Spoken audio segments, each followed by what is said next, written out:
Buenos días a todos y todas. Bienvenidos al espacio académico interactivo del PINC.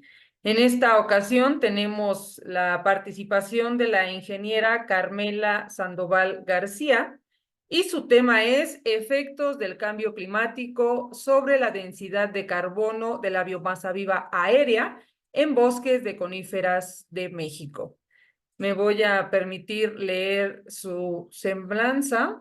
Carmela Sandoval García es originaria de la comunidad de Ignacio Zaragoza Magdalena Peñasco, perteneciente al distrito de Tlaxiaco, en la región Mixteca Alta del estado de Oaxaca. Es hablante del idioma mixteco. Se graduó de la carrera de ingeniero forestal en la Universidad Autónoma Agraria Antonio Narro, con sede Saltillo, Coahuila. Su tema de tesis fue modelación de áreas potenciales de Pinus sembroides suc, libres de presencia de Dendroctonus en México. Como universitaria, perteneció al equipo internacional de identificación de plantas de pastizales, en el cual participó en 2 ocasiones en el concurso internacional de identificación de plantas y pastizales llevadas a cabo en Sacramento, California. Se ha desarrollado profesionalmente en la docencia en el Instituto Tecnológico Superior con sede San Miguel el Grande, Tlaxiaco, impartiendo materias como botánica general, forestal, fisiológica, entre otras. Actualmente es estudiante de la maestría en Ingeniería en Sistemas de Producción en la Universidad Autónoma Agrario Antonio Narro. Bienvenida y adelante. Muchas gracias. Pues antes que nada agradezco el espacio que se me brinda para poder presentar los avances de una investigación que se está realizando en la Universidad Autónoma Agraria Antonio Narro, con sede en Saltillo, Coahuila. Y antes que nada, pues me gustaría empezar diciendo que esta investigación está dirigida por el doctor Jorge Méndez González, que ha publicado un sinfín de artículos respecto a estos temas y es especialista, trabaja aquí en el Departamento Forestal de la universidad y con él estoy haciendo esta investigación que lleva por título Efectos del cambio climático sobre la densidad de carbono de la biomasa viva aérea en bosques de coníferas en México. Hemos hablado mucho de este tema de cambio climático y se han venido suscitando algunos temas respecto a cómo se han presentado en las ciudades. Sin embargo, me gustaría platicarles también qué es lo que está pasando en los bosques, ¿no?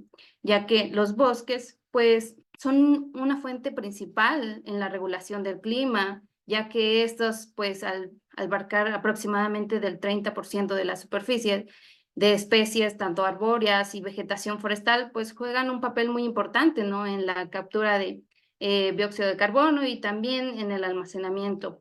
Por ello, pues es importante cuidar y mantener en buena salud los bosques. ¿Qué pasa con los bosques en México? Pues como sabemos, en México son de suma importancia todo por los beneficios ecosistémicos que esto nos brindan al proporcionarnos recursos maderables y no maderables. Fungen como una esponja en la absorción de lluvia, infiltran el agua y nos favorecen en la recarga de mantos acuíferos. Actualmente, pues, el agua es uno de los problemas que se están presentando en las ciudades, pero también se están presentando en los bosques, ¿no? Albergan también un sinfín de especies, tanto de flora y fauna. En fin, son muchas los factores de los bosques que nos obligan a cuidarlos y a protegerlos. También en ellos habitan comunidades que se encargan de sus manejos y por ende también implican ingresos económicos a estas comunidades. Por ello, la necesidad de conservarlos y cuidarlos. Los bosques también nos favorecen y nos ayudan ante el cambio climático. Por ello los vamos a considerar como aliados porque ellos son los que se encargan en su mayoría en la captura y almacenamiento de uno de tantos gases de efecto invernadero, ¿verdad? Entonces, creo que es muy importante reconocer a los bosques como aliados. La biomasa aérea viva, pues es aquella materia orgánica que se encuentra en las hojas, en los tallos, en las copas de los árboles, toda la vegetación forestal puede considerarse como biomasa viva. Algunos estudios han realizado este tipo de predicciones de la biomasa. a nivel local, global, inclusive para otro tipo de ecosistemas. En mi caso, pues voy a hablar un poco de bosques de coníferas. Sin embargo, también se han realizado estudios en otros tipos de vegetación, como selvas, desiertos, en fin. La temperatura y precipitación en los bosques juegan un papel muy importante en el crecimiento y desarrollo de las plantas, ya que estas influyen de manera directa e indirecta en el crecimiento de la biomasa y por ende, pues, en el secuestro del carbono. Materiales y métodos. ¿Qué realizamos en esta investigación? Mediante una base de datos del Inventario Forestal Nacional, se obtuvieron la base del carbono o de la densidad de carbono mediante los autores Aranza y Gilbert, quienes ellos calcularon la biomasa, ¿no? Pero del Inventario Forestal Nacional para los años 2009 y 2012. Entonces, esa fue nuestra base con la cual se trabajó para hacer las predicciones. Posterior a la selección de base de datos, se realizó una limpieza de estos datos para eliminar algunos valores mediante el APC, que es análisis de componentes principales, ¿no? En el cual, pues, se eliminaron algunos puntos para evitar algún sesgo. Obteniendo una base de datos limpios, podríamos decir, se realizó una estratificación del área de estudio, en el cual pues solamente correspondía a los bosques de coníferas mediante las variables bioclimáticas. Se extrajeron 19 variables bioclimáticas con áreas de sitios de muestreo y todos los procedimientos se realizaron en RStudio, cual pues más adelante voy a mostrar unos mapas que nos generó. Entonces, extrajeron los valores climáticos más los valores de los sitios de muestreo para estratificar nuestra área. Posterior a ello, se hizo la elección de variables predictoras de la densidad de carbono de biomasa viva aérea mediante 4 métodos, algoritmos automatizados, podríamos decir, que fueron Statewise, Machine Learning, redes neuronales y algoritmo genético. Igual, todos estos procesos se realizaron en R. Muchos de estos procesos pues requieren de horas de entrenamiento, horas en la computadora, ya que va seleccionando de toda nuestro set de datos de variables climáticas, como nuestros sitios de inventario, pues va, digamos que aprendiendo a la selección de predictores y al final, después de tantas interacciones entre estas variables, nos va a generar las mejores predictoras. Generando una vez estas variables, se procede en la construcción de una generación de modelo para la densidad de carbono de biomasa viva aérea mediante las variables que previamente se seleccionaron. Estas tienen que ser estadísticamente significativas. De acuerdo a nuestra estratificación y nuestros datos predictores o nuestras variables predictoras, pues se intentó hacer un modelo lineal. Sin embargo, estos no cumplieron con los supuestos estadísticos, no pasaron normalidad, homocediasticidad y colinealidad e independencia. Entonces, se nos complicó un poco ahí a generar un modelo lineal. Sin embargo, se decidió hacer un modelo lineal generalizado, estos con las variables estadísticamente significativas y se procedió. Igual, todos estos procedimientos se realizaron en RStudio mediante ciertas librerías. Una vez estructurado cada modelo para cada estrato, pues se procedió a la validación de los modelos mediante 4 métodos, los cuales fueron LOGCB, validación cruzada repetida y bootstrap. De igual manera, estos procedimientos se realizaron en RStudio. Una vez validados los modelos generados para nuestros estratos, se hizo una predicción actual de la densidad de biomasa de carbono en los estratos, en el cual igual fueron todos estos procedimientos se realizaron en R. Predicción futura fue algo que se hizo mediante una selección de 4 escenarios de cambio climático para los años 2050 y 2070. Sin embargo, para las predicciones futuras, se decidió hacer un promedio de 3 modelos de circulación global, los cuales fueron MIROC 6, HIS y el otro CMC. Entonces, se generaron mapas para escenarios futuros. Posterior a esto, también se realizó una álgebra de raster en el cual nos permitió detectar las tasas de cambio que se iban a presentar sobre la densidad de carbono para los años 2050 y 2070. Estos, pues, mediante la densidad de carbono futuro, mediante la densidad actual. Una vez obteniendo todos estos mapas, pues se realizó la incertidumbre de la predicción, ¿no?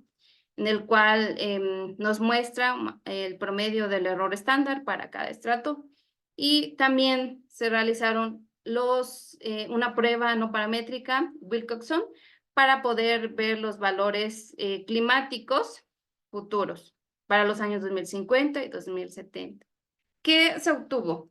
Bueno, esos son resultados que hasta este momento tenemos de nuestra investigación, en el cual pues la estratificación nos generó 3 áreas de estudios, en el cual fueron estrato 1, que corresponde a la parte norte del país, entre Baja California y Chihuahua y Sonora. En el estrato 2 generó un mapa para la distribución de los bosques de coníferas para el centro y sur del país y un estrato 3 que se concentró en Durango y Sonora, Sinaloa, en estos 3 estados. Entonces, prácticamente este mapa generado pues es el área de estudio, que son los sitios de muestreo y la predicción actual de la distribución de biomasa. Estratificar nos puede ayudar a poder predecir, porque de repente si tenemos superficies más extensas se puede complicar. Estoy mostrando una tabla de resultados que se han obtenido hasta este momento, en el cual corresponde a los modelos obtenidos que son de variables de temperatura y precipitación para cada estrato.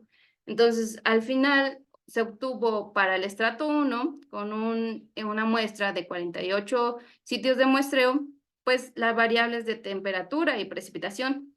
Estas variables fueron estadísticamente significativas, eso fue muy bueno para nuestro modelo.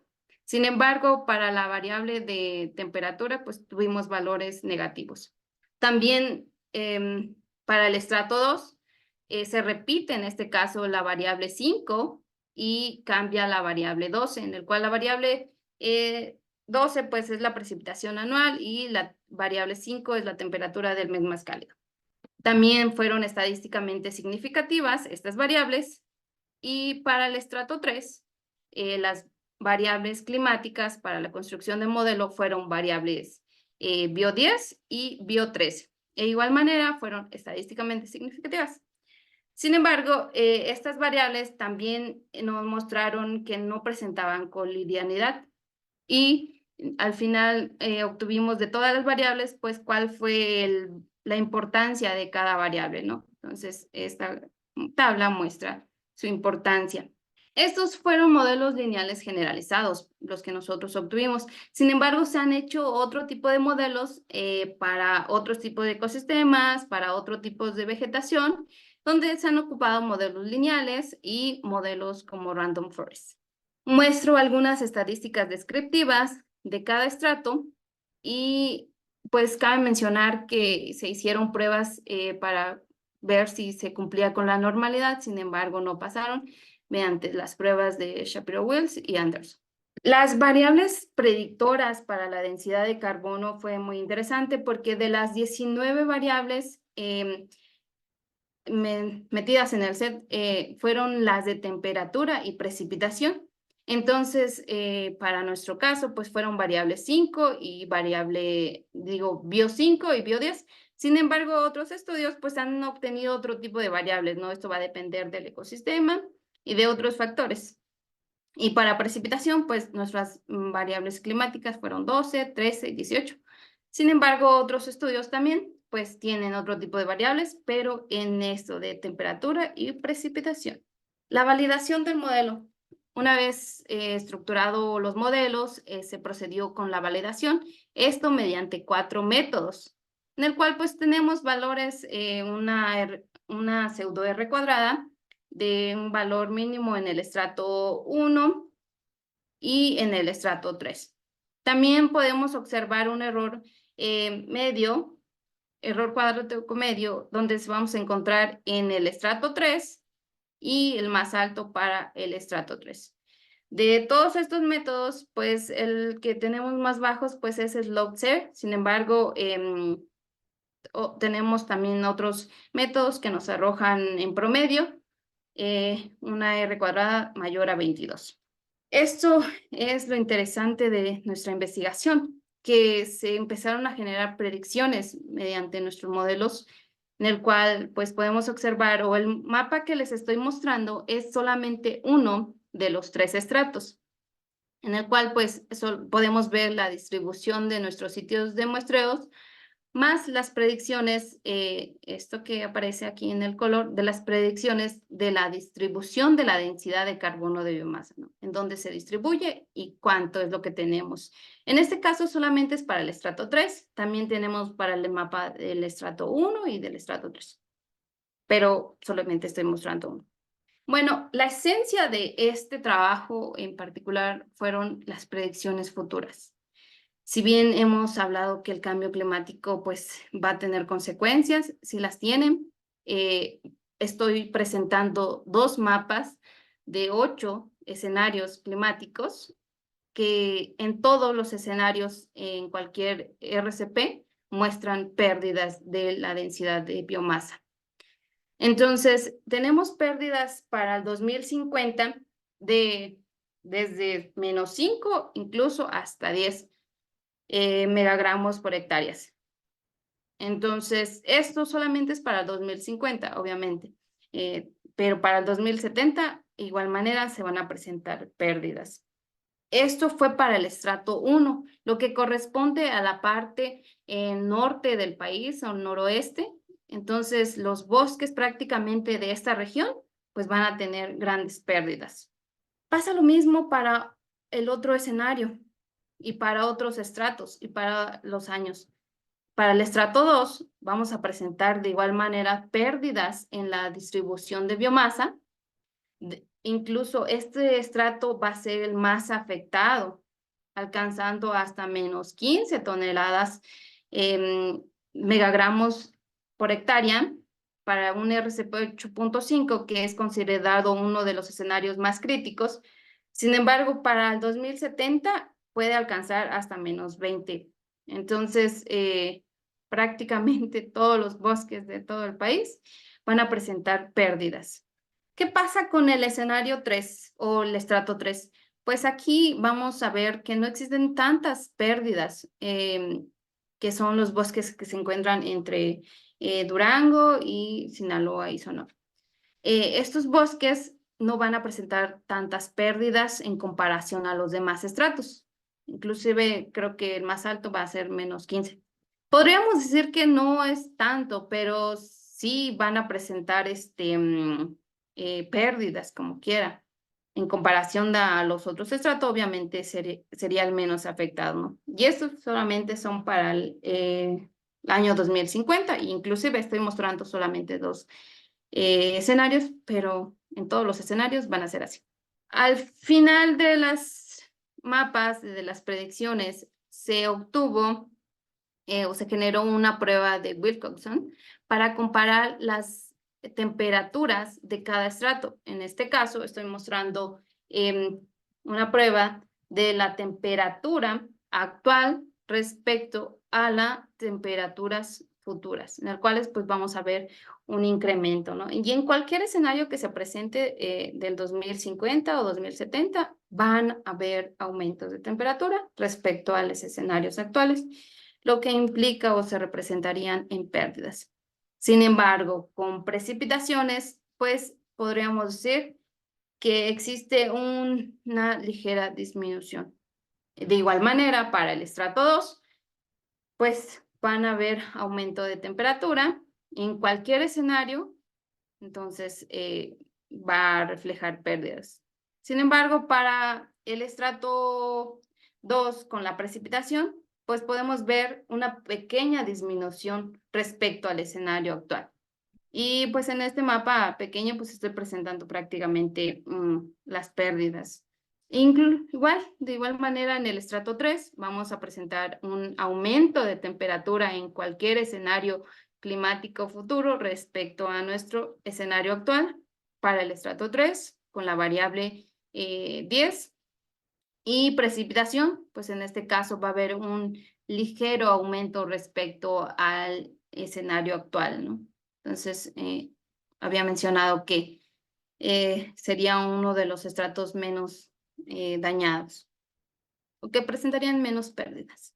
Ok, al final de estos mapas, pues se presenta un pequeño mapa, obviamente es uno de 8 mapas para la incertidumbre, ¿no? Solamente estoy mostrando un mapa de un escenario climático para el 2050, en el cual pues vemos un error de hasta 8 megagramos por hectáreas.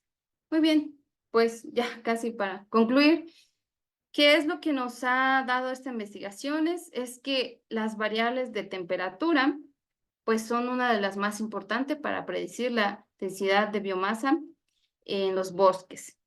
Y otras de las conclusiones a las que hemos llegado es que ante cualquier escenario climático se esperan pérdidas de la densidad de carbono de biomasa viva en los bosques tanto para el año 2050 y para los años 2070. Y podríamos decir que los bosques menos afectados son los que se encuentran en la Sierra Madre Occidental. Sin embargo, las pérdidas mayores para la densidad de carbono serán para el 2070. En cualquier escenario se van a encontrar pérdidas de la densidad de carbono en los bosques de coníferas. Y con eso concluyo mi pequeña participación. Muchas gracias por tu participación, te ajustaste muy bien al tiempo. A continuación va a retroalimentar el doctor Guillermo Murray Tortaloro. Voy a permitirme también leer su semblanza. Él es licenciado en Ciencias Ambientales y maestro en Biología por parte de la UNAM. Es doctor en Matemáticas por parte de la Universidad de Exeter en Reino Unido. Actualmente es investigador en el Instituto de Investigaciones en Ecosistemas y Sustentabilidad y es de la UNAM Campus Morelia, donde se dedica a la investigación interdisciplinaria en cambio climático. Entre sus líneas de investigación se encuentran los cambios recientes en el clima, los flujos de gases de efecto invernadero y los impactos del cambio climático en la seguridad alimentaria y en el bienestar humano. Muchas gracias. Adelante, doctor. También les recordamos que si tienen preguntas para la ponente, los pueden ir poniendo en el chat y con gusto lo irán respondiendo. Gracias, Abril, por la presentación. También gracias a Rubén por la invitación. Siempre es un gusto estar aquí en estas charlas y escuchar lo que se está haciendo de investigación. Joven, te felicito, Carmela. Muy interesante lo que estás haciendo. Está muy padre la modelación bioclimática y creo que tiene resultados súper interesantes. Y sí, por favor, si hay preguntas del público, obviamente las vamos leyendo también para ir platicando entre todos y todas. Yo, mientras tanto, voy a empezar a hacerte algunas preguntas. Ya mientras ibas presentando, anoté algunas preguntas para empezar la plática, ¿no? Y reflexionar sobre algunos temas. Sí, Eh, gracias. Oye, una de las cosas que yo me preguntaba es, tú decidiste utilizar coníferas, ¿no? Y bosques templados. Pero la mitad del carbono de nuestro país, está bien, yo entiendo que hay un chorro de carbono almacenado en los bosques, pero al final la mitad de nuestro país, de tanto en área como en carbono, está en cosas como matorrales y pastizales.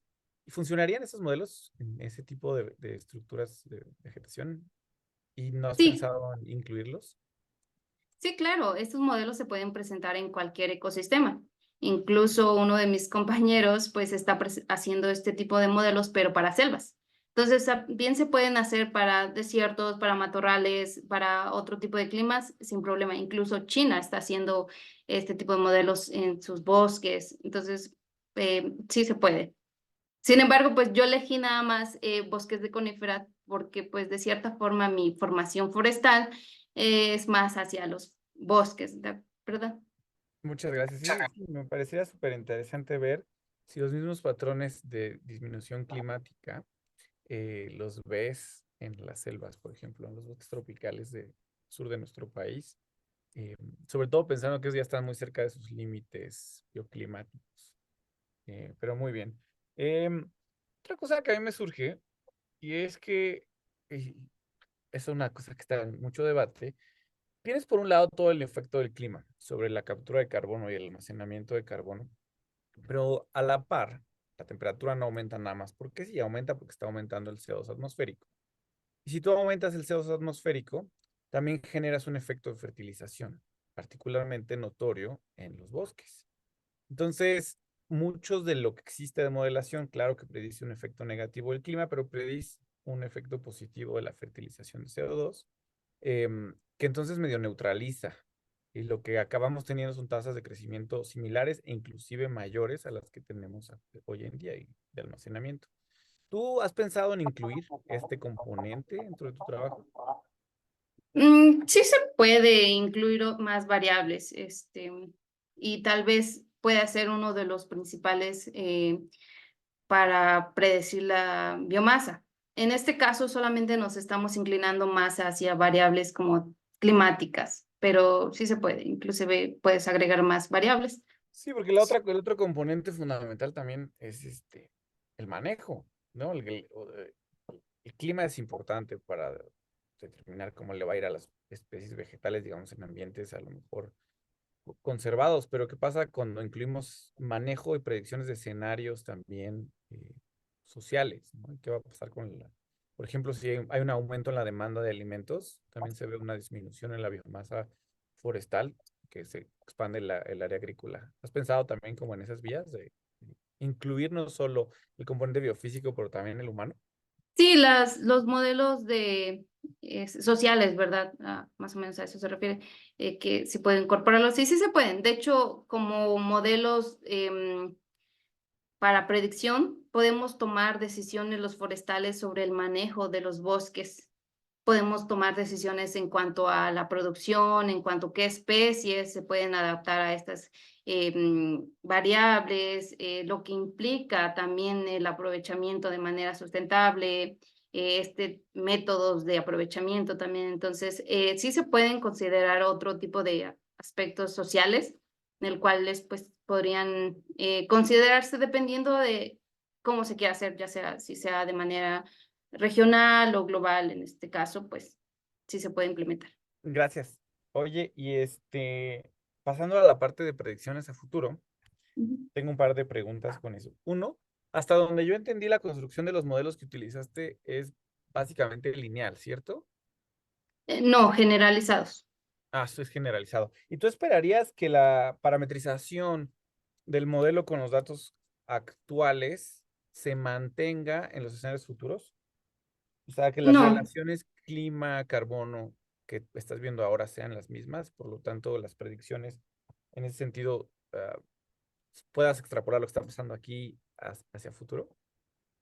este, pues sí se puede, de cierta manera, hacer un modelo lineal, pero sí es una superficie pequeña, porque creo que al final lo que nos puede dar un poco de lata para la construcción del modelo es que no pasa la normalidad, ¿no? Y en este caso se intentó con nuestra base de datos y no pasa. Si tú quieres hacer una construcción de un modelo tal vez regional, pues probablemente sí sea más efectivo, ¿no? Para hacer las predicciones. Pero hay algo ¿cómo puedes tú generalizar el clima solamente a una región? No se puede, o sea, es de manera más global. Entonces, sí pueden haber afectaciones hacia el futuro, pero de una manera más global, excepto por algunos, creo, sitios o nichos ecológicos o puntos estratégicos, pero creo que sí se puede. Buenísimo. Y también me surge la duda, cuando tú haces la parte de proyecciones de futuro, estás validas contra tu propio modelo, que yo sé que es el Ujú. estándar, ¿no? Utilizas 80% de tus datos para parametrizar y luego 20% para la validación. Pero, y eso me surge también en la parte de pasado, pues sobre todo en la de futuro, Los modelos que existen actuales de futuro, los Earth System Models, de donde sacaste la información, por ejemplo, MIROC, Ujú, sí. tienen un módulo de vegetación. Y sería muy interesante y estaría padrísimo hacer una validación no solo contra tu propio modelo, pero qué pasa contra lo que están prediciendo los propios ISMs en este caso. Sí, de hecho, creo que esas predicciones a futuro mediante cada uno de los modelos, pues se va a comportar de diferente manera, ¿no? Hay algunos modelos que son más agresivos incluso, ¿no? Como, pues el más común de cierta manera es el Miro 6, pero también ahorita se están implementando más modelos climáticos, más los sociales. Entonces, podría ser una combinación incluso de ambos modelos, tanto climáticos como sociales. Como usted dice, sería una interesante investigación probar con otro tipo de modelos a futuro. En este caso se hizo un promedio, eso fue lo interesante, ¿no? Que nosotros hicimos un promedio de 3 modelos, porque de cierta manera estábamos comparando cómo se comportaría la predicción actual respecto a futuro, pero de 3 modelos. Entonces, prácticamente cualquier modelo que ocupes de los mencionados, va a existir pérdidas. Sí, pero yo entiendo que las pérdidas tú las predices a partir de lo que tú construiste con el clima. Mi pregunta es, ¿por qué no comparar directamente con lo que dice el modelo de carbono? No el tuyo, lo que dice el modelo global. Sí, sí se puede comparar. Pues nosotros fuimos más hacia esta construcción, pero sí se podría comparar con otros modelos. Buenísimo. Y la última pregunta, y ahorita ya pasamos a las que tenga las que tiene el público. Utilizaste datos del Inventario Nacional Forestal, que pues, son los datos estándares, pero el inventario ya se ha mostrado que tiene algunos problemas de cálculo, sobre todo para biomasa aérea. Bosques particularmente funciona bien, en algunos otros sistemas no tanto, pero aún así sería interesante, no es el único estimado que tenemos de biomasa. Tenemos también datos, por ejemplo, satelitales, tenemos datos de los modelos dinámicos de vegetación. ¿No has pensado comparar lo que encuentras a partir del inventario? A lo mejor tener un estudio pareado en el que tienes los datos y la construcción del modelo con el inventario, pero también a lo mejor tener con los modelos dinámicos de vegetación, que además no están solo en puntitos, sino que vienen rasterizados. Sí, esa es una excelente pregunta porque realmente sí hay información para poder hacer esos modelos. Incluso uno de mis compañeros está utilizando la base de JEDI. Entonces, también está comparando los cambios que se van a presentar mediante esta base. Entonces, también quisimos ahí como, bueno, el asesor, doctor, quiso ahí comparar cómo funciona nuestra base de datos, pues de cierta forma estandarizadas con otro tipo de datos, ¿no? Entonces, él ocupó, incluso se puede hacer, ¿no? Con otro tipo de datos. Pero pues por el momento sí, para mi investigación sí se decidió eso. Igual en un futuro podemos ocupar otro tipo de base. Jedi es muy bueno y creo que el año pasado terminó la actualizaciones, entonces sí se puede. Sí, también Planet ahorita está súper de moda, hay que pagarlo, pero sería muy interesante ver qué obtienes con los datos satelitales y también con los datos de modelos globales de dinámica de vegetación. Muy bien, te voy a leer ahora un par de preguntas del público. ¿De acuerdo? Te preguntan, la primera es, ¿cuál es la tasa de saturación de captura de carbono de las coníferas? Y si dicha tasa podría explicar por qué ya no pueden capturar más del carbono disponible. Ok, pues no te tengo como tal el dato específico, pero pues muchos de esos están considerados respecto al crecimiento de los árboles. Llega un punto en la madurez de los árboles donde ya no pueden absorber este dióxido de carbono y por lo ende no es permitido. Por eso a veces es necesario el manejo forestal para poder sacar este carbono mediante la madera y todo eso. Entonces, esto va a depender más sobre el estado fisiológico de las plantas. Una planta pequeña pues puede absorber más en comparación a árboles adultos. Muy bien, muchas gracias. Y también te pregunta, igual Alejandro Muñoz, ¿qué ocurre con la captura de carbono en bosques de coníferas con asociaciones vegetales de encinos y abies? Son muy importantes porque las aves pues se encuentran en altitudes más elevadas y pues también cumplen con función. Sin embargo, estas especies representan una pequeña superficie comparada a los bosques de conífero, ¿no? Incluso bosques lluviosos o bosques más específicos, pues es muy poco comparado con otro tipo de ecosistema, ¿no? Pero también son importantes en la captura de dióxido de carbono. Muy bien. Pues muy interesante. Yo te felicito un montón. Creo que Gracias. hace falta mucha ciencia de carbono en general, todos los tres gases de efecto invernadero principales en nuestro país. Y esto está muy interesante, contribuye un montón a nuestro entendimiento de la dinámica vegetal, sobre todo con respecto al clima y lo que podría pasar a futuro. Y pues te felicito y te invito a que sigas trabajando y desarrollando este tipo de trabajos que hacen un montón de falta. Y pues, ya, de mi parte es todo. Creo que no hay más preguntas, ¿verdad, Abril? Tenemos una pregunta, dice, ¿cómo se podría incluir a la sociedad para enfrentar los impactos del cambio climático en los bosques? O si tiene alguna experiencia con la sociedad. Realmente creo que es muy importante ver a las comunidades indígenas, porque ellas se encargan, ellos son pieza fundamental en la conservación de los bosques. En México existen casos de éxito de que han podido conservar y aprovechar sus recursos de una manera sustentable. Yo soy del estado de Oaxaca, en el cual pues muchas comunidades como Analco, como Ixtlán, como San Pedro, pues son pioneras en esto de conservar. Es interesante cómo ellos se han organizado para poder aprovechar los recursos naturales que les brindan la naturaleza y los bosques, pero también se han encargado ellos de darle continuidad a sus bosques, no solamente se quedan en el aprovechamiento.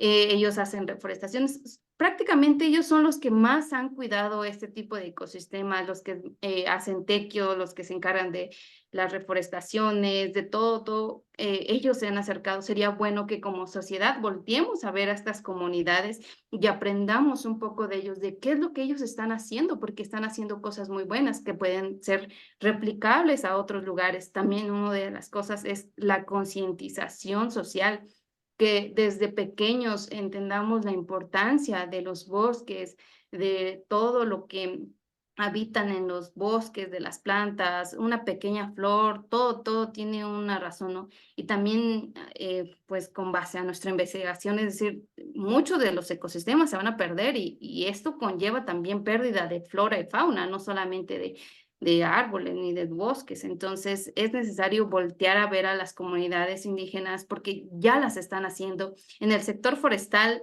sí se está haciendo, tal vez no hay tanta difusión, pero sí están haciendo un manejo bueno de los bosques. Ligado a esta misma pregunta, creo que ya nos dijiste un poquito, pero si pudieras profundizar un poco, dice, ¿qué saberes tradicionales se podrían rescatar de los pueblos originarios? Otra vez, perdón, no entendí. Sí, ¿qué saberes tradicionales se podrían rescatar de los pueblos originarios? Pues yo creo que su organización, porque ellos toman decisiones en conjuntos donde una decisión puede beneficiarles o afectarles. Entonces, si nos organizamos, yo creo que podemos tomar decisiones a favor de los ecosistemas. Podemos aprender de cómo ellos hacen tequios sin ningún pago y van y reforestan y hacen tequios y limpian sus brechas cortafuego, ahorita con los incendios. Ellos están activos prácticamente todo el año. Ellos no se esperan solamente en la temporada de incendios a ir a combatir, no. Ellos durante todo el año están haciendo un manejo en sus bosques, reforestando, aprovechando, limpiando. Entonces yo creo que uno de los saberes que hay que aprender de estas comunidades es eso, ¿no? ¿Nos podrías explicar para los que no sabemos qué es un tequio? Perdón, un tequio es como una faena o un trabajo gratuito. Esto se da más en las comunidades de Oaxaca. Sería algo bueno, ¿no? Tú como sociedad aportes una hora de tu tiempo sin necesidad de un pago en ir y hacer la limpieza tal vez de una brecha o algo así, pues creo que sería bueno. Gracias, Carmela. Tenemos una pregunta de Lisette Rivera en el chat. Dice, buenas tardes. El decremento que mencionas en la captura de carbono va relacionado a la pérdida de regeneración de los bosques. ¿Esto es inevitable con los efectos del cambio climático? Pues sí influye. influye la temperatura, porque la temperatura pues es una variable que va a determinar el crecimiento de los bosques. Pero esta pérdida es más hacia los cambios de que vuelven un aumento de temperatura hace más susceptible a los bosques, ¿no? Estas largas sequías que se han presentado, las pocas lluvias también. Entonces, va en conjunto que puede pérdidas en la regeneración o pérdidas de árboles muy grandes. Hemos visto pues casi en todo el territorio que muchos árboles están muriendo. Entonces, eso es más por la temperatura. Carmela, si no tenemos más observaciones, doctor Guillermo, ¿quiere decir algo?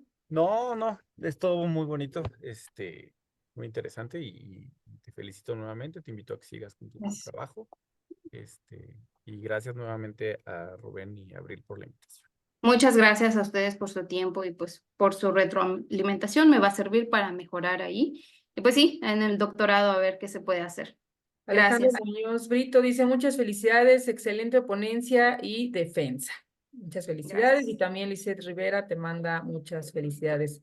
El programa de investigación en cambio climático, agradece mucho tu participación. También al doctor Guillermo, que una vez más nos colabora en esta retroalimentación. Y aprovecho el espacio para invitarlos. Hoy es el cierre del segundo premio a la investigación Cambio Climático PINC 2024. Para los que tengan un artículo, pueden someterlo hoy hasta las 11:59. Y por otro lado, pues para finalizar, les deseamos que pasen excelente excelente Día del Niño. Todos tenemos un niño dentro, entonces excelente. Pásensela muy bonito, no coman tantos dulces. Y seguimos invitándolos a que formen parte de este espacio. Si tienen un proyecto o una tesis de investigación, no necesariamente tiene que estar culminada. Voy a poner mi correo electrónico en el chat, donde me pueden mandar su tema y con gusto buscamos el especialista que los pueda retroalimentar. Por mi parte es todo, que tengan excelente tarde y muy buen provecho. Hasta luego. Gracias. Gracias, hasta luego.